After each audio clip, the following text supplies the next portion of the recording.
la ola porque no tiene energía. ¿Quién? Diana Díaz. Ok, Ariana Olivas. ok, Diana. Bueno, que mande lo que les pido siempre que manden como comprobante nada más y listo, ¿verdad? Ya saben cuál es el método para pedir permiso en caso de corte energético. Está constatado también en el sílabo, así que cumpla con ese requisito y listo. Yo le pongo el permiso. Bien, vamos a continuar. Voy a compartir la diapositiva. Solo permítame que tengo una cantidad de ventanas abiertas por acá. No hay contraseña este día, chicos, así que coloquen, por lo menos la primera marca no lleva contraseña, la última sí tendrá. Así que continuamos con el contenido del día de hoy. Ayer estuvimos viendo un poquito en esta introducción a la historia y tratando también de hacer el contraste con la historia hondureña.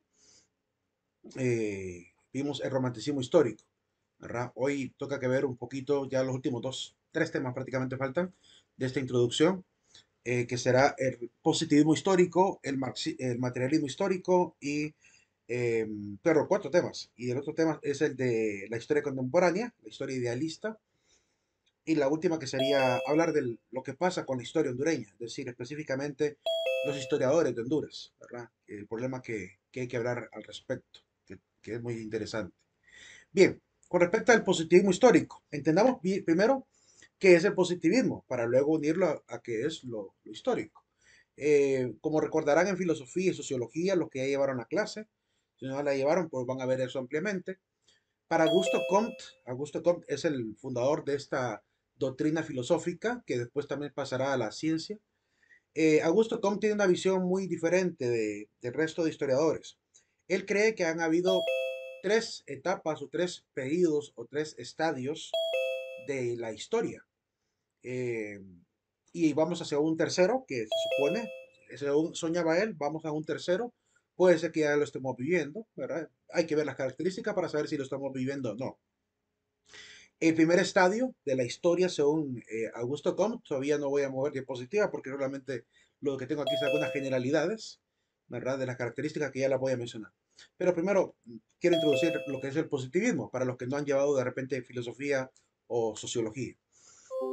Según Augusto Comte, tres periodos de la historia, ¿verdad? El primer periodo es el periodo que él llama teológico, que él dice que es la etapa de la historia que abarca prácticamente el Antiguo Testamento.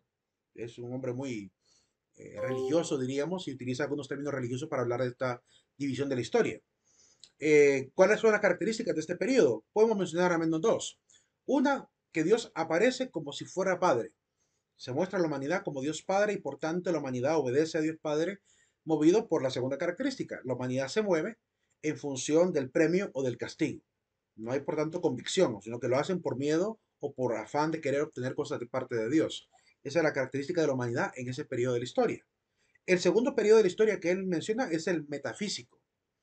Este metafísico, Dios aparece como el Dios amigo, el Dios que se encarna, viene a la humanidad y que comparte también con la humanidad y le quiere enseñar los valores evangélicos. Así que la segunda característica de esta etapa, además de que Dios es amigo, la humanidad se va a regir por los valores que aprende de ese Dios encarnado.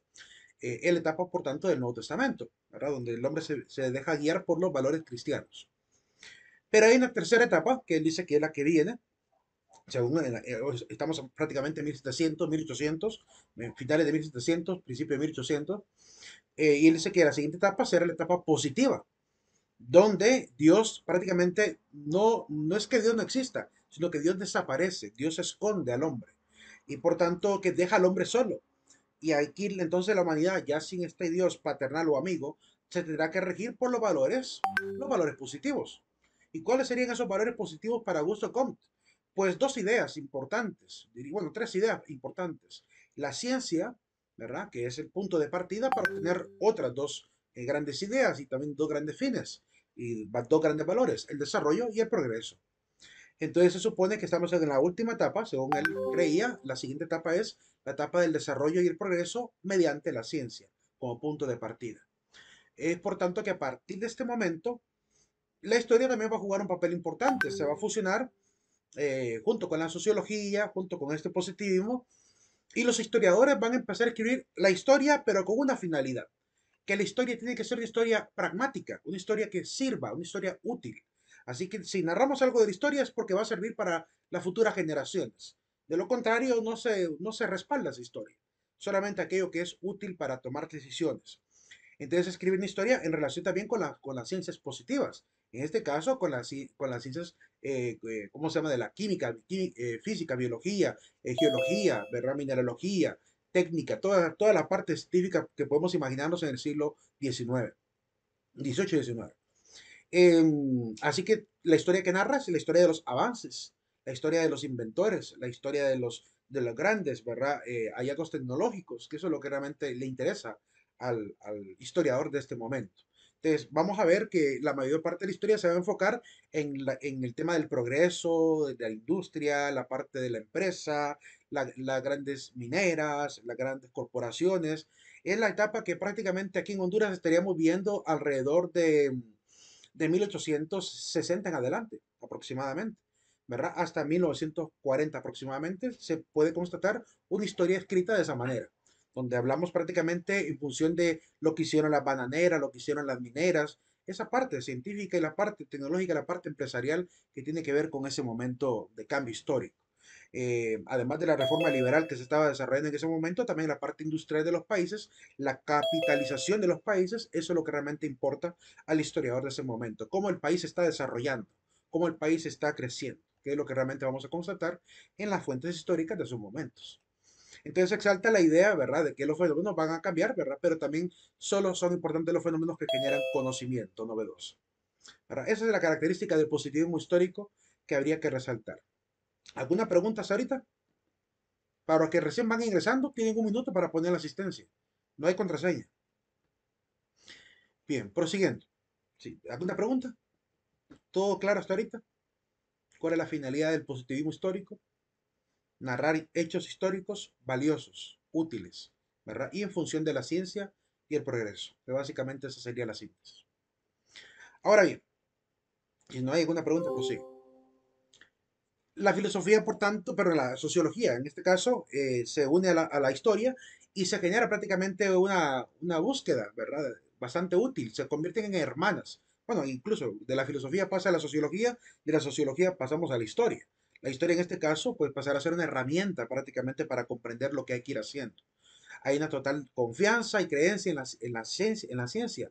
A eso le llamamos cientificismo o dogmatismo científico, lo cual es peligroso también, porque querer narrar los hechos históricos solo basado en lo que la ciencia hace o la técnica hace, es olvidar también aquello que no es necesariamente científico y que también puede marcar los hechos históricos, como por ejemplo en la creatividad humana, la imaginación, los sentimientos humanos. Eso también es importante.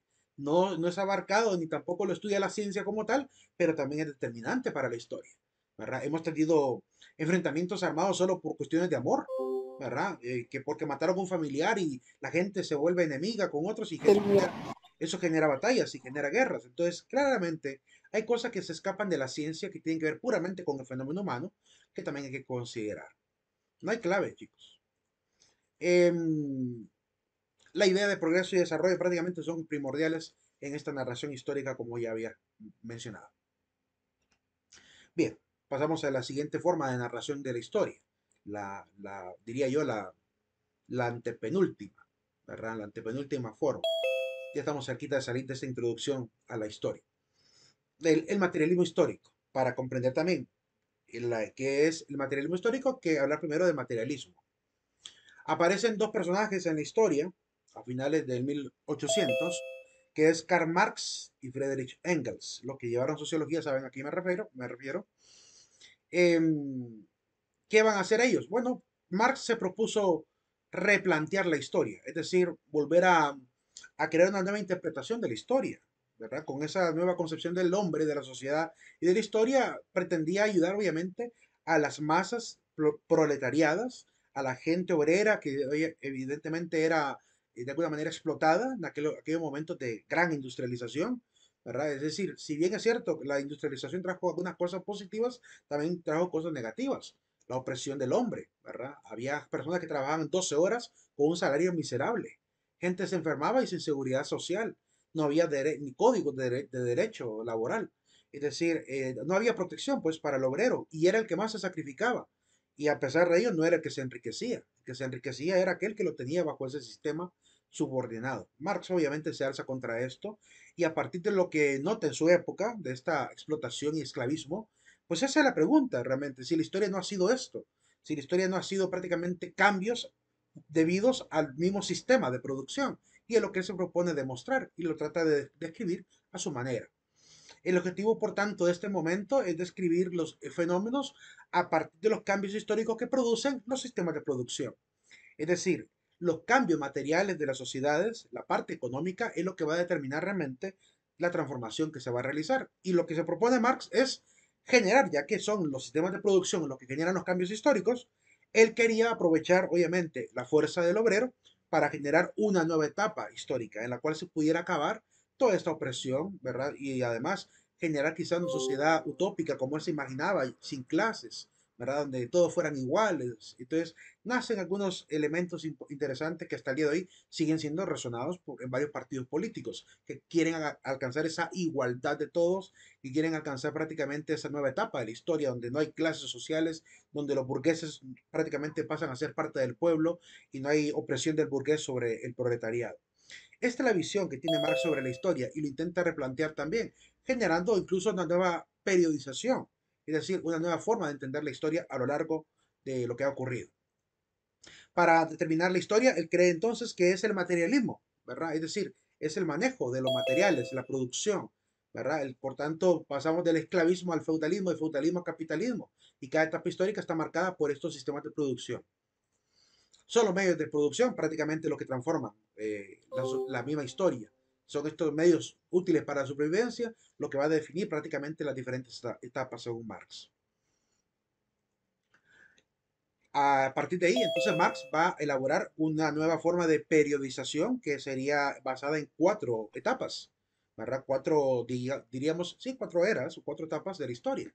La primera etapa es la que él llama las sociedades igualitarias, en la época primitiva, donde el hombre no tenía clases sociales, no había rey, no había emperador, no había burgués, sino que lo único que había era familias, ¿verdad? La célula vital de la sociedad.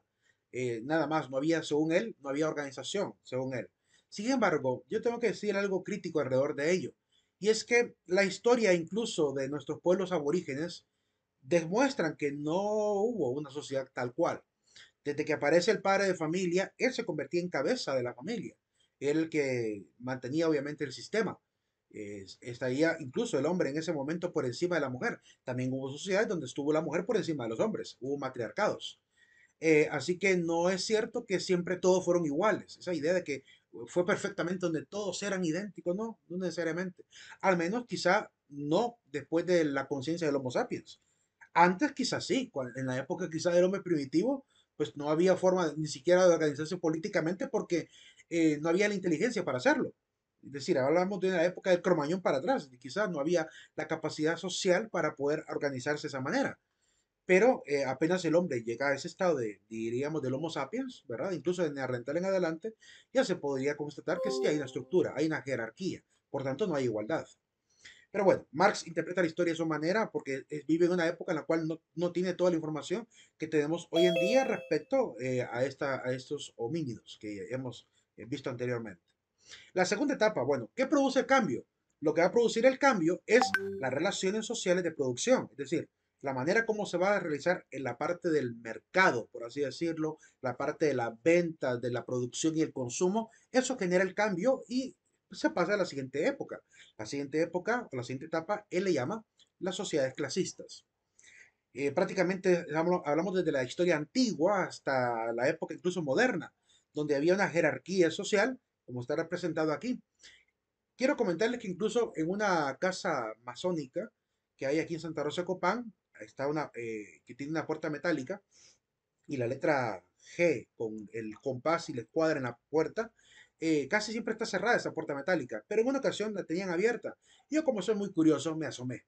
Vi en la pared de la izquierda un cuadro que tenía básicamente esta estructura, diríamos, de jerarquía, donde presentaban al pueblo sufriente abajo, y con estos mismos lemas, pero en inglés, ¿verdad? ¿Cómo se llama? We feed you, decía abajo. Nosotros los alimentamos a ustedes. we feed you. Nosotros los alimentamos a ustedes. Arriba están los burgueses prácticamente, ellos se alimentan, ¿verdad? We eat for you. Nosotros comemos por usted, decía aquella pintura. Una pintura muy bonita, ¿verdad? Que intenta hacer la crítica social. Después están los soldados, ¿verdad? Los militares, que decía, we shoot you. Nosotros los disparamos a ustedes, nosotros los matamos a ustedes. Luego, según los masones y según los socialistas y, ¿cómo se llama? Comunistas también, aparecen los clérigos, los sacerdotes de todas las religiones, pastores, musulmanes, todos los representantes de las diferentes religiones aparecen con el lema We fool you. Nosotros los hacemos tontos a ustedes, nosotros los engañamos a ustedes. Y por último aparecen los gobernantes, reyes, príncipes, emperadores, que dice we rule you, nosotros los mandamos a ustedes. Entonces, y al final, pues una gran cantidad de bolsa de dinero, marcando la gran acumulación que se produce en la cúspide, ¿verdad? Que esa riqueza está lejana al pueblo, no llega al pueblo por esa estructura que mantiene al pueblo prácticamente ahí derrotado, sumiso, ensangrentado, sufriente, ¿verdad? Y cabizbajo. Esa es la mentalidad que tiene el socialista en este momento. Y cuando escribe la historia, la escribe de esa manera, intentando siempre presentar un enemigo al cual hay que derrotar, al cual llaman burguesía, llaman imperialista, cualquier de esos términos que han escuchado en Internet, ¿verdad? Son los que utilizan despectivamente para referirse a aquellos que eran los antiguos industriales, que se van a convertir en una nueva clase social y entonces, en este momento, el afán del historiador materialista, diríamos, es acabar con este sistema y generar el siguiente cambio histórico, que sería prácticamente donde lo que ellos creen que va a pasar. Ya les muestro específicamente qué es lo que realmente quieren. Ok, Kenneth. Entonces, a partir de este momento que nos damos cuenta que hay una sociedad clasista, se deben generar nuevas relaciones de producción y que va a terminar en una etapa un poquito dura, pero según Marx necesaria, que es la de la lucha de clases, ¿verdad? Entonces se produce la época de la lucha de clases, que se supone estamos viviendo esa época todavía. Se supone que estamos viviendo esa época donde los partidos socialistas y obreros, ¿verdad? Desde los años 1800 que fundan el primer partido obrero, ¿verdad? Marx funda un partido obrero, en adelante, conjunto con la Asociación Internacional de Trabajadores, que también va a fundar él, en adelante, más todos los partidos socialistas, comunistas, ¿verdad? Que existen, o con cualquier línea medio marxista que tengan, ¿verdad? Traen este ADN, ¿verdad? De ideología que obviamente genera partidos que intentan hacer esto, desestabilizar tanto a la sociedad para implementar un nuevo régimen, un nuevo estilo de vida. ¿Y cuál es ese nuevo estilo de vida? ¿Cuál es esa nueva etapa? Bueno, hay que producir entonces nuevas relaciones de producción para que aparezca la cuarta etapa que todavía, según se supone, no hemos alcanzado todavía, que es la de la sociedad sin clases, que es la visión que, como también intentan escribir la historia. Por eso hay que tener mucho cuidado, porque la gente que escribe historia en este preciso momento, todo lo intenta ver en función de blanco y negro. Nosotros somos los buenos, ellos son los malos. Y van a generar de alguna manera cierto odio irracional contra todo rico, contra todo empresario, contra todo burgués, contra todo capitalista. Porque para ellos son el enemigo, ¿verdad? Y siempre meten esta idea en medio de la gente. Y si se meten con este tipo de narrar la historia en la cultura educativa de un país, van a generar también ciudadanos enfermos diciendo de que los culpables de mi situación son los empresarios, cuando no siempre es cierto. No siempre es cierto que los empresarios tengan la culpa de lo que nos está pasando. ¿Por qué? Porque nosotros también podemos ser empresarios si queremos. Y nosotros también podemos hacer negocio. En una sociedad de libre mercado, cualquiera que tenga la inteligencia suficiente puede hacerse un negociante y puede crecer económicamente si se lo propone, pero tiene que saber hacerlo. Necesita la educación para hacerlo. El problema es que estos que narran la historia nuevamente, o quieren incluso tergiversar la historia, cambiar la historia y presentan esta idea, generan esta especie de odio irracional contra todo aquel que ha tenido mejores oportunidades, claramente las ha tenido. Pero hay que decir algo, no es culpa de que, digamos, el abuelo de tal persona haya sido un empresario, haya dejado una herencia, se le haya pasado a su hijo ya no luchó lo mismo que su abuelo, y él a sus hijos, a los nietos de aquel señor, les va a pasar también la herencia, le va a dejar ya la casa, les va a confiar hasta el carro, y no tienen la culpa los hijos de traer, obviamente, el arrastre de esta capacidad de ahorro que han tenido en la familia, una capacidad que no todos los ciudadanos tienen, ¿verdad? De pasarse herencia unos a otros. La mayoría de la gente va viviendo al día y no piensa en ahorro. Mucha gente no sabe ni siquiera cómo ahorrar. no tienen cómo hacer ni siquiera un plan pues, presupuestario. Para que vean a lo que me refiero, hace poco estaba hablando con mi hija acerca de un préstamo que queremos obtener y le plantea todos los pros y los contras de lo que hay que tomar en consideración. Entonces ella asombrada me dice ayer, eh, eh, realmente me tienes que seguir explicando esto porque esto no me lo enseñan en la escuela y veo lo importantísimo que es, me dice ella. Tiene 16 años. Es decir, a sus 16 años no, todavía no se comprende porque el sistema educativo no está formando al ciudadano realmente para eso, no comprende lo básico, lo que es firmar un documento, lo que es sacar un préstamo, lo que es un refinanciamiento, lo que es un aval, todas esas terminologías que se utilizan en la vida cotidiana en el futuro cuando uno ya trabaja, eso no lo enseñan en la escuela, ¿verdad? No siempre lo enseñan. Pareciera que esa parte que llevaría al ciudadano a ser responsable de su vida no les interesa educativamente. Pero ese es el problema que tenemos histórico. Entonces, al final, como digo, hay que tener cuidado con esta narración o este intento incluso de cambiar la historia. Este tipo de intento de presentar siempre a los de arriba como los malos y los de abajo como los oprimidos, eh, hay que también revisar realmente qué tan cierto es esto. Por ejemplo, al respecto de la reanálisis que se está haciendo hoy en día de la historia colonial, cuando intentan hacer un repaso de la historia colonial, hay una tendencia siempre a creer que el español hizo todo mal, que no hubo un tan solo buen español, que no hubo una tan sola ley justa, que no hubo ni una tan sola oportunidad para el indígena, cuando la historia nos constata que realmente sí hubo buenos españoles, sí hubo algunas leyes beneficiosas para el indígena, sí hubo oportunidades incluso para los indígenas, para poder escalar educativamente y hasta políticamente. De hecho, hay personajes en la historia de América Latina de indígenas que llegaron a ser capitanes de las fuerzas de España. Hay afroamericanos que llegaron a ser capitanes de las fuerzas españolas. Por medio del chat de WhatsApp les voy a mandar algunas imágenes con nombre de la persona, ¿verdad? A quién me refiero específicamente. De hecho, si me lo permiten, ahorita mismo se los muestro, para que vean que realmente no es tan cierto lo que los marxistas intentan hacernos ver. Quiero mostrarles por acá, creo que lo tengo aquí en la carpeta de historia. Ahí tengo unas imágenes para que lo veamos. Voy a compartir ahora mi carpeta. Ahora voy a compartir la pantalla mejor. Así. Díganme si están viendo la pantalla, por favor. ¿Logran ver la carpeta? Sí, Ok. Sí, Mire, solo para que sí, tengan una probadita de que los marxistas se equivocan cuando creen que el que estuvo colonizado no tuvo oportunidades. Aquí hay dos ejemplos de que sí, realmente hubo oportunidades. El primer caso es don Francisco Menéndez, capitán de la milicia del ejército español en los estados españoles de América Latina, de Norteamérica, perdón. Es decir, fue un afroamericano, fue un negro.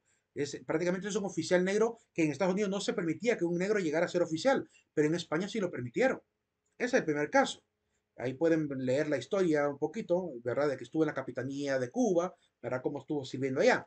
También está el caso de Jorge Bissau. Don Jorge Bissau, también afroamericano, ¿verdad? A pesar que vino descendiente de esclavos, estamos en el año 1700 y ya pudo ser general del ejército español. Entonces, no es cierto que siempre hubo, ¿verdad?, oprimidos. Es decir, en el sistema por lo menos español, hubo oportunidades. Y de estos solamente estoy mostrando dos casos radicales, porque estoy mostrando dos casos de personas de raza negra, de origen negro, o de origen africano, mejor dicho. Pero no son los únicos dos casos. Mucho antes que ellos, ya hubo indígenas que estuvieron al frente de capitanías también de parte de España, ¿verdad? Después les puedo mostrar más adelante ejemplos de indígenas. Entonces, para que vean que la narración de esta idea de que el indígena siempre fue el oprimido, que el negro siempre fue esclavo, no siempre, realmente hubo oportunidades también para ir escalando, dependiendo de la circunstancia de cada uno. Vaya, en la Iglesia Católica, por ejemplo, tenemos el ejemplo de don Martín de Porres, el San Martín de Porres, ¿verdad? Hijo de un español con una mulata, ¿verdad? Perdón, hijo de un español con una negra. Y él nació mulato, ¿verdad? Y a pesar de ello, su padre se lo llevó para Europa para que estudiara en Europa, ¿verdad? Regresó ya graduado, ¿verdad? Como persona capaz para seguir trabajando en América. Lo que pasa es que Martín, él, por su propia conciencia y por su propio derecho, quiso, ¿verdad?, meterse en un convento como alguien donado, como alguien donato, porque en aquel momento no podía ser sacerdote por ser de raza negra. Era parte de la dinámica en aquel momento, ¿verdad? Cada uno en su época. Pero vemos que él está de acuerdo con esa circunstancia. Él está de acuerdo con que, bueno, no voy a ser sacerdote, pero al menos, ¿verdad? Puedo entrar a la comunidad y vivir la espiritualidad, lo que él quería hacer, que era vivir en humildad, sirviendo y orando, ¿verdad? Y manteniéndose en la celebración junto con los demás monjes dominicos. Él, por su propia voluntad, nadie lo esclavizó, nadie lo puso ahí. Él quiso desear estar ahí. Entonces hubo claramente libertad de elegir, ¿verdad? Si querían estar o no querían estar. Entonces, no siempre, como digo, la historia a veces se cuenta como realmente debería de ser, manejando los pros y los contras, también los casos de extremos de un lado y extremos del otro, porque es para generar una idea más clara de lo que realmente ocurrió. Pero si solo metemos el discurso ideológico de materialismo histórico, siempre vamos a creer que el español fue un desgraciado y el indígena fue el pobrecito, ¿verdad? O sea, incluso muchos creen, por culpa de este materialismo incrustado en medio de la narración histórica, creen que el indígena cuando vino el español era un paraíso aquí. Creen que aquí era un paraíso, que no había guerras, que no había matanzas de unos con otros, no había gente sacrificada, no había gente torturada ni esclavizada. Es la idea que meten estos materialistas en medio de la educación cuando tocan la historia. Sin embargo, lo que nos dicen los historiadores es que aquí sacrificaban gente. Habían grandes lugares ceremoniales donde agarraban hombres y mujeres por igual y los sacrificaban, les sacaban el corazón, les cortaban los miembros y los tiraban por las escalerinatas. Lo hacían los aztecas, lo hacían los mayas. Y esa parte, los señores, ¿verdad?, materialistas históricos que narran la historia a su manera, ¿verdad?, no la quieren aceptar. No quieren aceptar que aquí había mucha opresión también, que la azteca estaba dominando los pueblos aledaños. Porque creen que los tlaxtecas, que son indígenas, se unieron a Hernán Cortés para poder luchar contra el imperio de Moctezuma. O sea, eso no lo cuentan. No cuentan que los indígenas mexicanos, los mexicas, se unieron, se aliaron a Hernán Cortés, porque los hombres de Hernán Cortés cuando mucho llegaban a 2.000 soldados por mucho, y cerca de 30.000 soldados tlaxtecas se le van a unir para luchar contra los aztecas, ¿verdad? Prácticamente la guerra fue más indígena que española, para quitarse de encima a un sistema militarista como en los aztecas, que tenían oprimido al resto de los pueblos. Esa parte no la quieren narrar, se la pasan por alto, porque lo único que buscan es, como digo, desestabilizar lo que estamos viviendo, que es una sociedad ladina, una sociedad, digamos, de hijos de hispanos. eh, e intentan, queriendo reivindicar el honor y la dignidad de aquellos que sufrieron, porque hay algunos que sufrieron, claramente que sí, ¿verdad? Se olvidan de que también hubo opresores aquí en América, antes del español. Es importante también ver esta parte cruda de la historia y tener los pies sobre la tierra y dejarnos de la parte visceral que a veces la gente maneja con apasionamientos que roban la objetividad. Es importante también aprender a ver esa parte de la historia.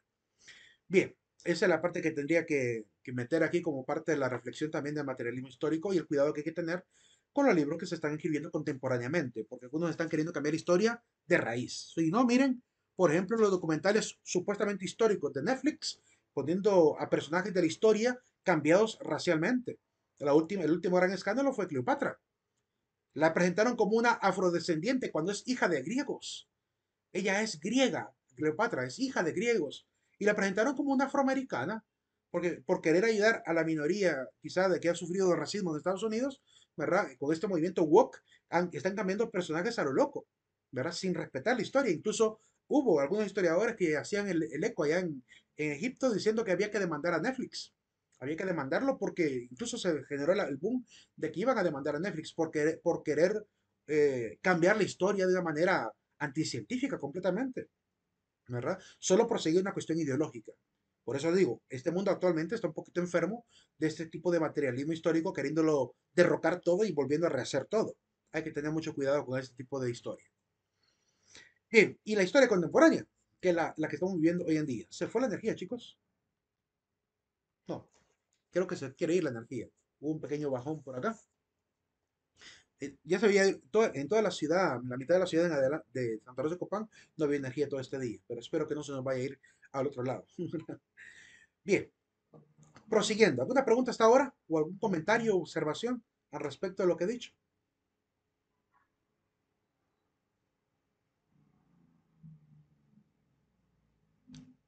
¿Todo claro, Sarita? No, ingeniero. Ok, ok. Veamos entonces la historia contemporánea. Aquí vamos a analizar tanto la historia idealista como la historia narrada por la cliometría. Son las últimas dos prácticamente escuelas de historiografía que hay que ver para entender realmente cómo se ha ido narrando la historia también incluso de América y de Honduras evidentemente también. Lo primero que hay que mencionar, la historia idealista. La historia idealista ve que, bueno, primero la historia cíclica.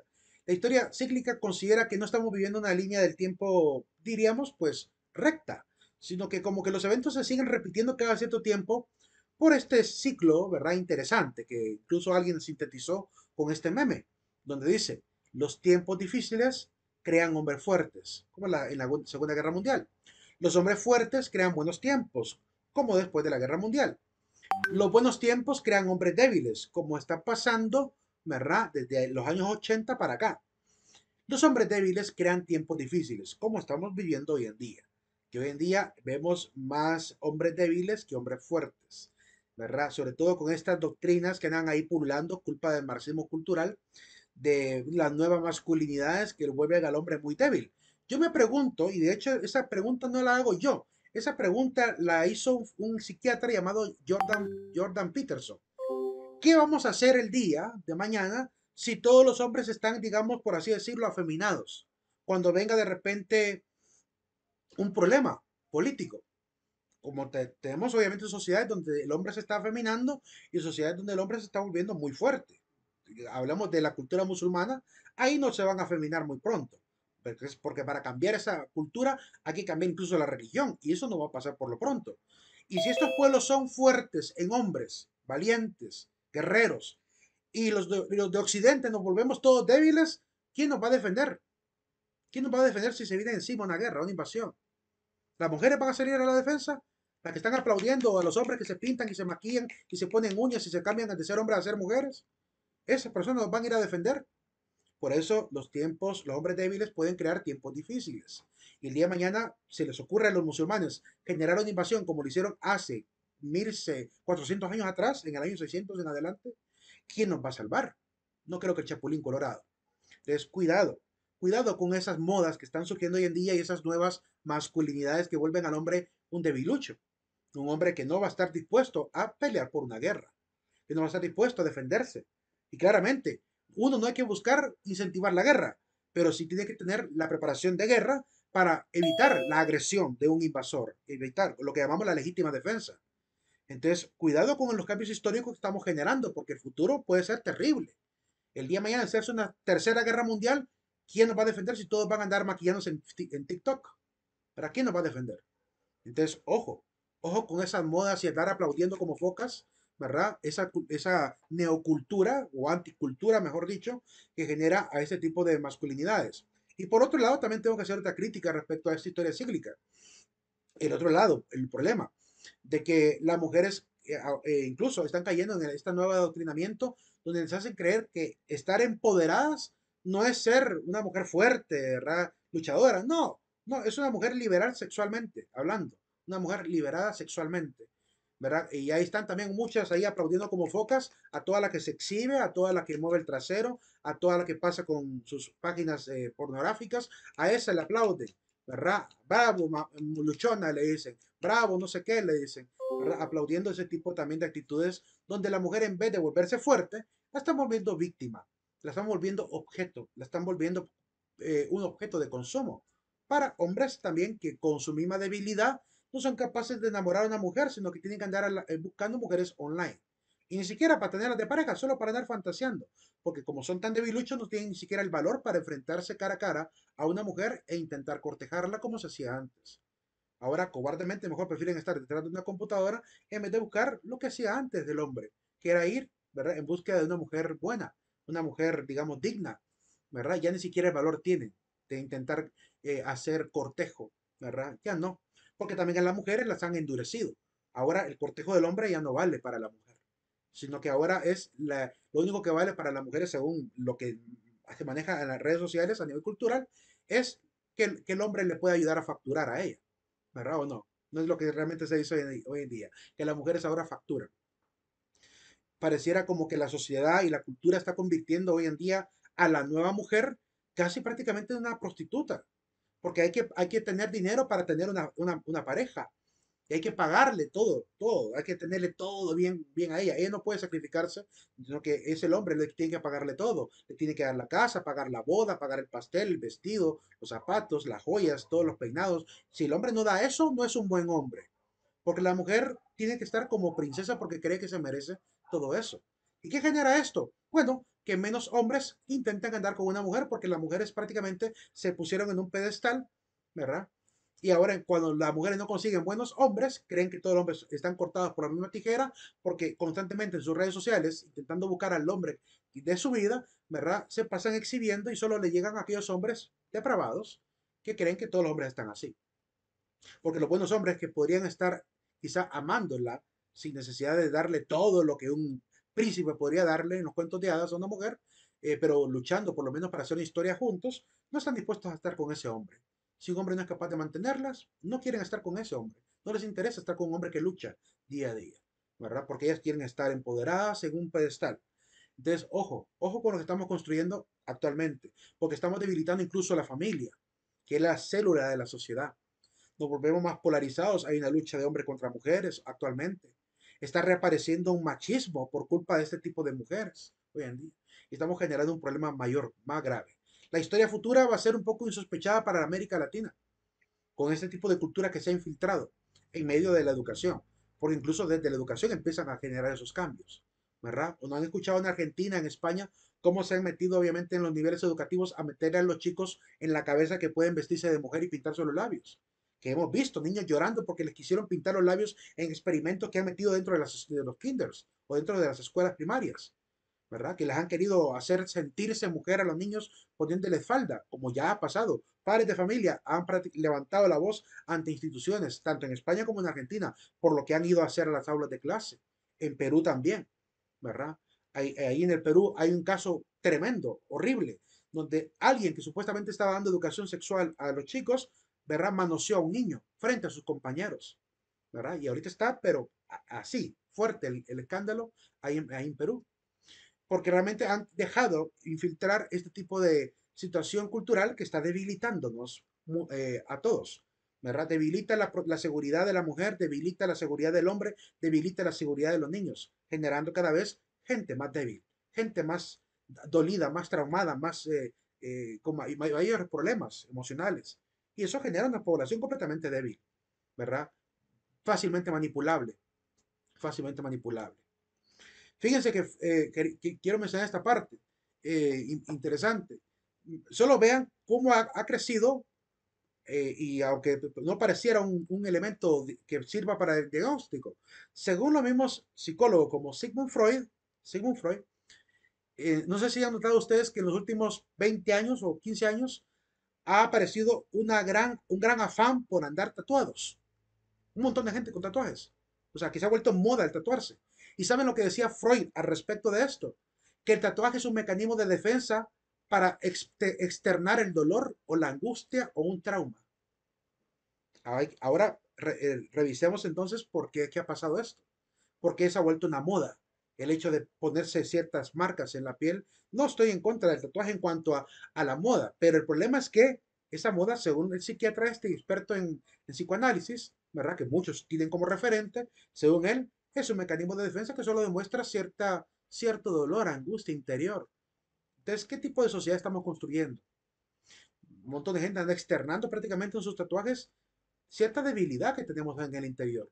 Porque si fueran personas fuertes, no tendrían ni trauma, ni complejos, ni angustias para andarse externando con esos tipos de símbolos. Pero si vemos una alza en esta moda, es porque si Freud tiene razón, si él tiene razón al respecto de que eso es lo que evoca el tatuaje, o eso es lo que él cree que la gente está comunicando a través del tatuaje, indica que si estamos construyendo una sociedad cada vez de mayor cantidad de gente, ¿verdad? Con problemas emocionales.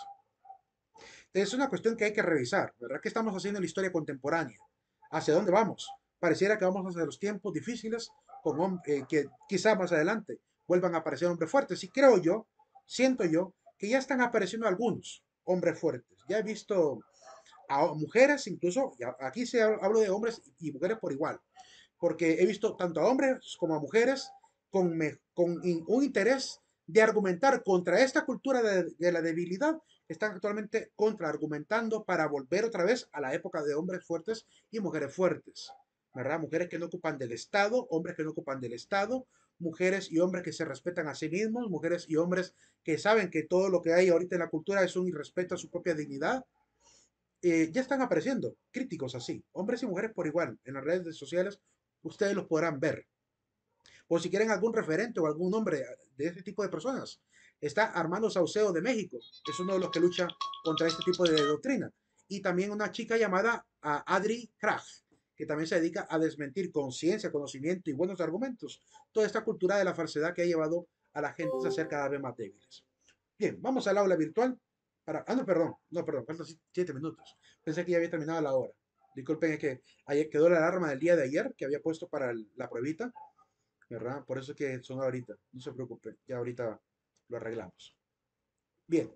Y claramente Agustín Laje, Nicolás Márquez, China Brandolino, Lupe Batallán, ¿cómo se llama? Mamela Fiallos. Todos ellos, hombres y mujeres, están luchando para cambiar esta nueva historia. Esta historia, perdón, que está tergiversando toda la sociedad. Dime, Andrea, ¿te Con escuchamos? respecto a la pruebita, ¿cuándo va a estar la revisión disponible? Al finalizar la última clase de hoy, lo voy a habilitar para que puedan ver el resultado. Bien, prosiguiendo. Ok, Después de la historia cíclica, en la época contemporánea también hay alguna tendencia a escribir historia idealista. ¿Qué es esto? Que al historiador no le interesa si fue China, si fue Alemania, si fue Estados Unidos lo que provocaron el cambio. No le interesa si en Honduras, ¿verdad?, fue tal personaje realmente. Lo que le interesa es la doctrina o la ideología que hay detrás de un evento histórico. Entonces, todo lo que se va a narrar en la historia va a estar siempre apegado a algunos sistemas de pensamiento, teorías políticas, teorías económicas. Entonces, la crítica o la historia que se va a describir va a ser en función de los grandes sistemas. Se va a hablar del comunismo, del fascismo, del liberalismo, del capitalismo, del socialismo y comunismo, del marxismo, de todas estas doctrinas que van a impactar obviamente económicamente. Incluso ahorita en Argentina aparece una nueva doctrina, no nueva doctrina, vieja doctrina, pero que por fin hay un referente en la política que intenta hacer esto, que es el minarquismo. Ya se está hablando del minarquismo hoy en día en Argentina. Es decir, la minarquía es la reducción del Estado al máximo. Entonces, la historia que se está narrando hoy en día, ¿verdad? Hace quizá unos 50 años hacia acá, tiene que ver más que todo con la doctrina. Desde que aparece el fascismo en Italia, ¿verdad? En Alemania, el social comunismo, perdón, social nacionalismo de Hitler, ¿verdad? En adelante aparecieron entonces todas estas doctrinas y ese es el énfasis. Prácticamente le interesa el mundo de las ideas, lo subjetivo de la creación humana, ¿verdad? De la realidad humana.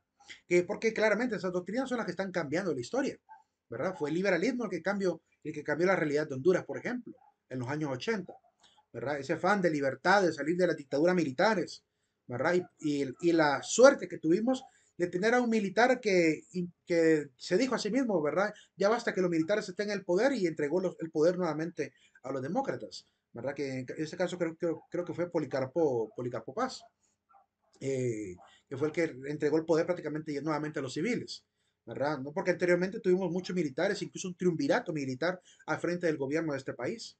Entonces, el liberalismo que va surgiendo, el afán de la gente de tomar nuevamente el poder, de volver a un estado de república, pues llegó incluso a la mente de este militar que entrega el poder nuevamente a los políticos, ¿verdad? Y de ahí para acá ha empezado un proceso de democratización desde la época de Roberto Soso Córdoba en adelante.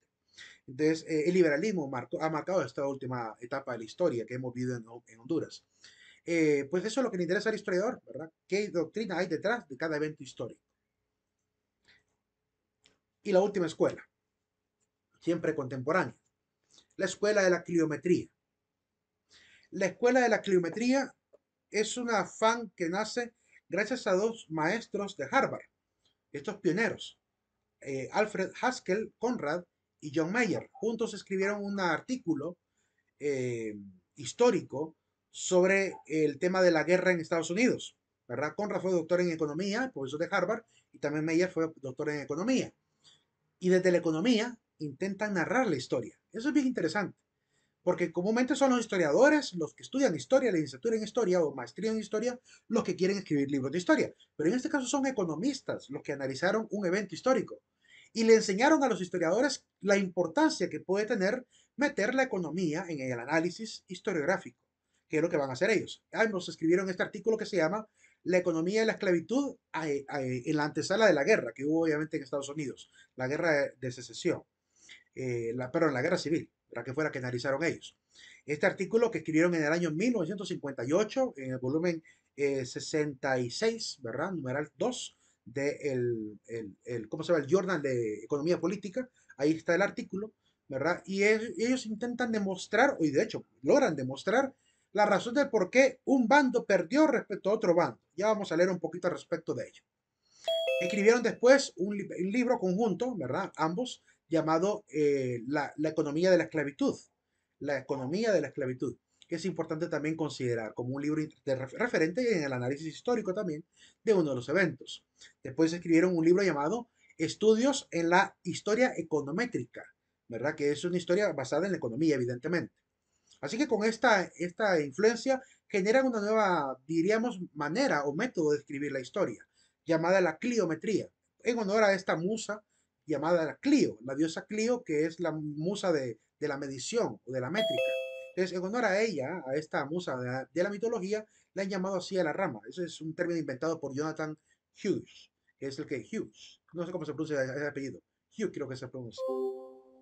Es la tendencia, por tanto, que hoy en día incluso se puede ver en muchos artículos históricos, de obviamente explicar los fenómenos de la historia usando toda la parte económica, estadística y la econometría misma. ¿Verdad?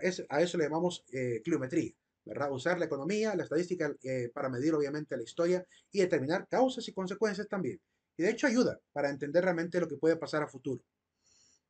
Por eso hoy en día consideramos los índices, los parámetros estadísticos para poder hablar de historia, ¿verdad? ¿Cómo está el índice de desarrollo humano en tal momento histórico?